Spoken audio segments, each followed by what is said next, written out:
ప్రతి మానవుడికి భగవంతుణ్ణి దర్శించాలన్న ఆసక్తి, అభిలాష ఉంటుంది. కానీ అందరికీ అది సాధ్యమయ్యే పని కాదు తెలుస్తుంది. అయితే ప్రతి ఒక్కరూ భగవంతుణ్ణి చూడవచ్చు. నేనే ఆ భగవత్ స్వరూపాన్ని అని మన ఇంటిలో అమ్మ మన ముందు తిరుగుతున్నది. నమాతు పరదైవతం అన్నారు. తల్లిని మించినటువంటి పరాదేవత ఇంకొకరు లేరు అని. ఆ మాత స్వరూపముతో సమానమైనటువంటి భూమాత, గోమాత, గంగామాత, ఇలా మనము మన జీవితాన్ని పవిత్రీకృతం చేసుకోవడానికి భూమాతను, అలాగే గంగామాతను, గోమాతను వినియోగించుకుంటున్నాం. పవిత్రీకృతం అవుతున్నామని భావిస్తున్నాం. అలా మానవ జీవితాన్ని పవిత్రీకృతం చేస్తున్న వాటిలో గోమాత కూడా ప్రధానమైనది. సర్వోపనిషదో గావో దోగ్ధ గోపాలనందన పార్థో వత్సః సుధీర్భోక్త దుగ్ధం గీతామృతం మహత్. ఈనాడు గీతా జయంతి కనుక సర్వ ఉపనిషత్తుల సారమైన గీతను గురించి స్మరించుకోవడం ప్రథమ కర్తవ్యం, ప్రతి భారతీయుడి యొక్క అవశ్య ఆచరణీయ కర్తవ్యం. గీత శ్రీకృష్ణ పరమాత్మ యొక్క ప్రత్యక్ష స్వరూపం. ఇంటింటా గీత ఉంటే శ్రీకృష్ణ పరమాత్మ వెంట ఉన్నట్టే. అన్ని గ్రంథములను చదివి జ్ఞానాన్ని సంపాదించుకొని జ్ఞానసిద్ధి ద్వారా జ్ఞానాదేవతు కైవల్యం అంటాడు. జ్ఞానం వల్లనే మోక్షం సిద్ధిస్తుంది, నీకు సర్వబంధముల నుంచి విముక్తి లభిస్తుంది అని పెద్దలు చెబుతున్నారు. కాబట్టి గీత అనే గ్రంథాన్ని ఒక్కటి చదివితే అన్ని వేదములను, శాస్త్రములను, పురాణములను, ఇతిహాసములను, వేదాంతములను అన్నిటినీ చదివినట్టుగానే మనం భావించగలుగుతాం. ఉపనిషత్ సారమైనటువంటి గీత శ్రీకృష్ణ పరమాత్మ అనుగ్రహంగా ఒక మహా పవిత్ర గంగగా ప్రవహించింది, జ్ఞానగంగగా ప్రవహించింది. ఉపనిషత్తుల సారం అనేది ఎంత, ఒక గోవు అయితే ఆ గోవు యొక్క పొదుగు నుండి స్రవించేటువంటి క్షీరధార, అదే జ్ఞానం. ఈ గోవు యొక్క పాలు పిండుకోవాలంటే దానికి దూడ కావాలి. ఆ దూడ ఎవరే అంటే అర్జునుడు. అర్జునుడు నిమిత్త మాత్రుడే, అతడొక్కడే పాలు త్రావడం లేదు. దూడతో పాటు తక్కిన వాళ్ళందరూ పాలు తాగుతున్నారు. ఆ పాలు పిండించబడేవాడు అంటే శ్రీకృష్ణ పరమాత్మ. అంటే ఉపనిషత్తులన్నింటినీ ఆకలించుకున్నటువంటి మహానుభావుడు అందులో ఉన్న సారాన్ని గోవు శరీరము నుండి, పొదుగు నుండి మనకు ఎలా పాలు పిండి ఇస్తారో అలా పిండి గీతా రూపంలో ఇచ్చాడు.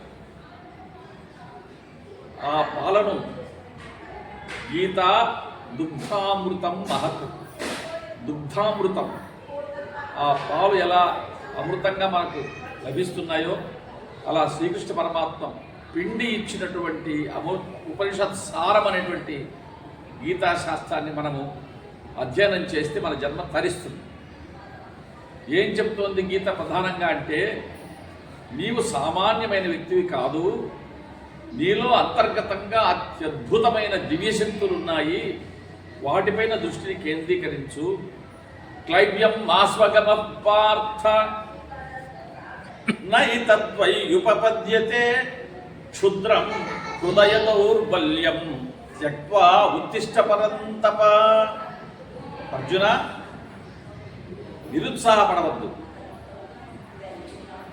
నీలో ఈ బలహీనత ఏర్పడరాదు. ఈ హృదయ దౌర్బల్యం నీకు సహజమైనటువంటి లక్షణం కాదు. నీవు ఏనాడు దేనికి భయపడవలసిన అవసరం లేదు. నీవు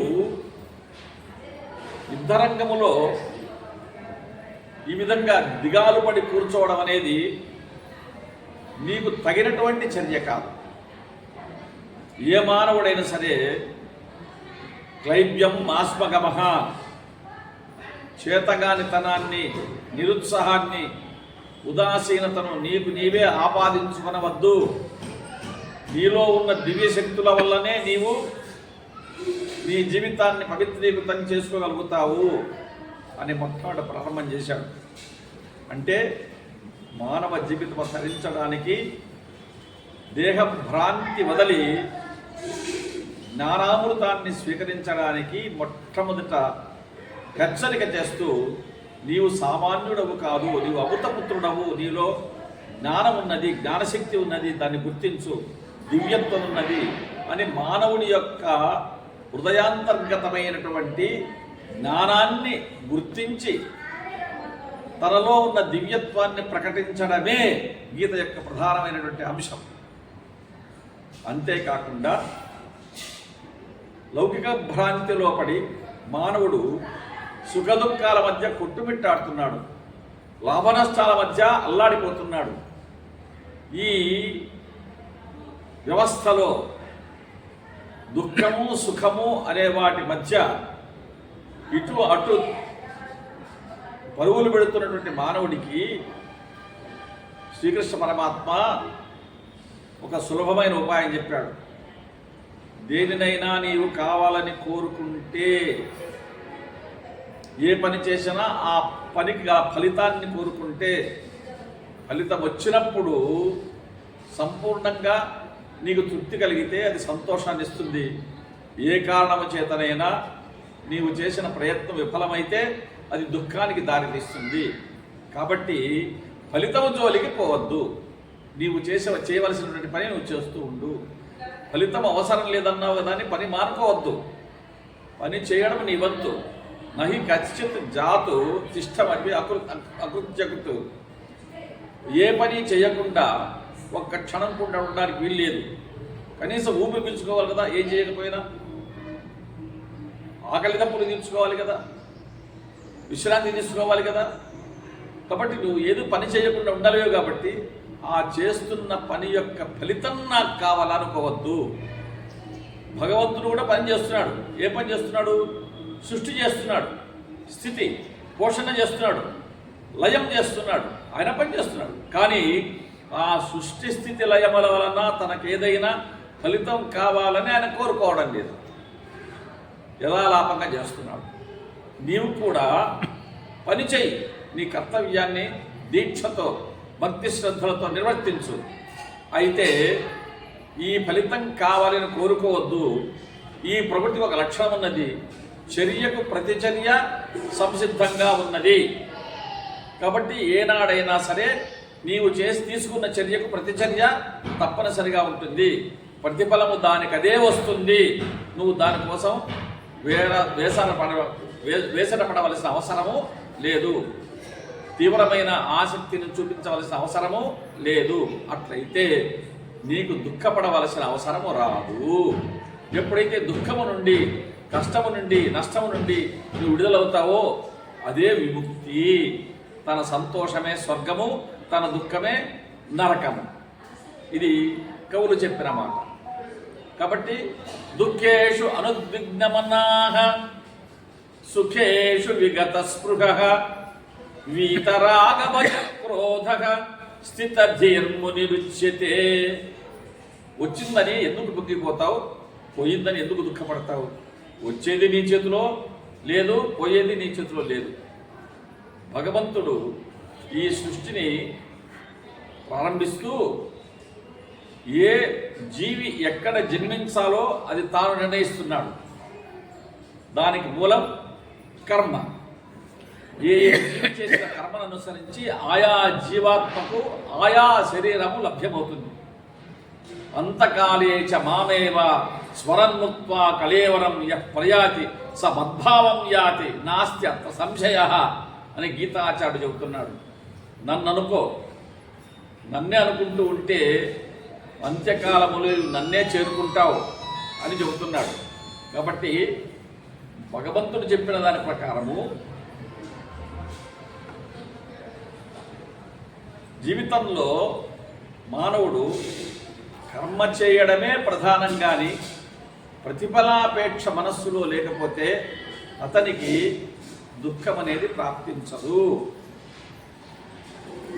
రైతు వ్యవసాయం చేసి కష్టపడి విత్తనం వేసిన వాడు పంట రావాలని కోరుకోకుంటే ఎలా అనే ప్రశ్న వస్తుంది, సందేహం కలుగుతుంది. నీవు కోరుకున్నా వర్షం పడకపోతే నువ్వు చేయగలిగింది ఏమీ లేదు. ఒకవేళ భారీ వర్షాలు పడి పంట చెదిరిపోయినా నువ్వు చేయగలిగింది ఏమీ లేదు. కాబట్టి నీ వంతు కర్తవ్యం నువ్వు చేస్తే భగవంతుడు తన వంతు కర్తవ్యాన్ని తాను చేస్తాడు. ఆ భరోసా కలిగి ఉండు. నీ కర్తవ్యం నువ్వు చెయ్యి. దీని చేత నీకు ఒక మేలు జరుగుతుంది. ఏంటంటే నీకు ఏమి జరిగినా ఆ ఫలితం పట్ల నీవు ఆసక్తి పెంచుకోనందువల్ల నీకు ఆవేదన, ఆవేశము ఇలాంటివి కలగవు. నీకు ముక్తి లభిస్తుంది. నీవు జీవించి ఉన్నంతలోనే నీకు ముక్తి పొంది నీవు ఆనందంగా ఉండగలుగుతావు అని గీత అత్యద్భుతమైన సందేశాన్ని మనకు అందిస్తూ ఉన్నది. ఇది సంక్షిప్త సమాచారం. శ్రీ గురుదత్తాచార్య.